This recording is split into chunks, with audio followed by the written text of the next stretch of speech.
what happened when the war ended? Where did Na go, and who did she live with before the communists came?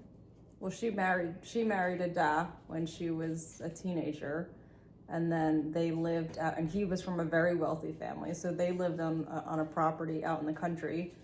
And the way she describes it, like, they had a chauffeur, they had a cook, they had a butler, so the Zhang family had, they were like the major import exporters in China, and their contracts were with like Coca-Cola, and I think Coca-Cola owned Tropicana, and there was a huge textbook business too, where they would, I think, ship textbooks out to the United States. And then because of that import-export business, they also had stake or owned part of the railroad. So the Communist Party really was, there was like the Civil War in China where the Communist Party was getting strength from 1945 when the Japanese War ended up to 1949, which is when they took Shanghai, and that was when the Communist Party officially took over. So our family was living in Shanghai and was one of the wealthiest families, so they were targeted. So that was, I'm gonna guess, around like 1950. And Na said it was really scary. Like, she saw her neighbors trying to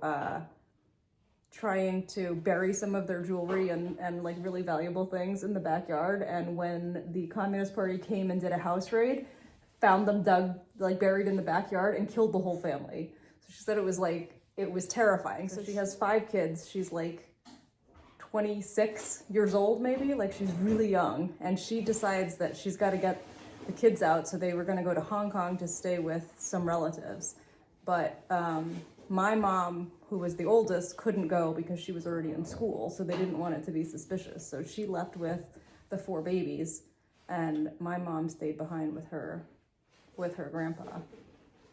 At that point, the government had taken back the railroad, but there was either a worker or a friend who basically, on like a rainy night, there were 2 people that had returned tickets or couldn't use their tickets, and the guy called my grandpa and said, if you can sneak out of the house, I can get you on this train. So they took those 2 tickets and they left, and they went to Hong Kong and met up with the rest of the family. So they literally had to escape. So they left everything behind. They couldn't get the visas to the United States from Hong Kong because so many Chinese had fled to Hong Kong. So they were lucky that they had connections through his business, that they decided they were going to move to Saigon and establish residency in Saigon to be able to apply to the visas to come here. So at one point, my grandma and the 5 kids were all staying at this like bungalow on the beach, which is where they were living temporarily. And my grandfather wasn't there, and one of the twins saw a snake in the bathroom, and my grandma didn't know what to do, and she took a stick and she beat the snake to death, and then she was so proud of herself, and then one of the kids said, oh, but snakes always come in pairs, like the other one's gonna come and find it. And so she freaked out and didn't know what to do, so she took the kids and they went and stayed at a hotel or something that night. And that night, Saigon got bombed, and all of the bungalows on that beach got bombed, and every single other family died. So she always says that snake saved her life. Yeah, what did they do when they got to America? Okay, so they finally got their visas in like, I want to say it was like 1951, 52. And then they took time and traveled through Europe.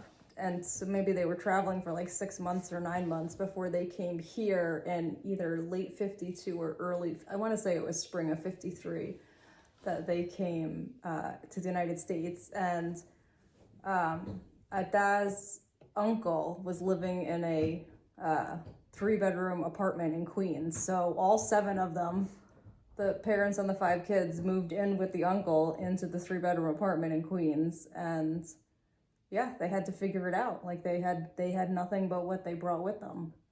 And luckily through business connections, they were able to have some money and some goods still, but they had to start all over.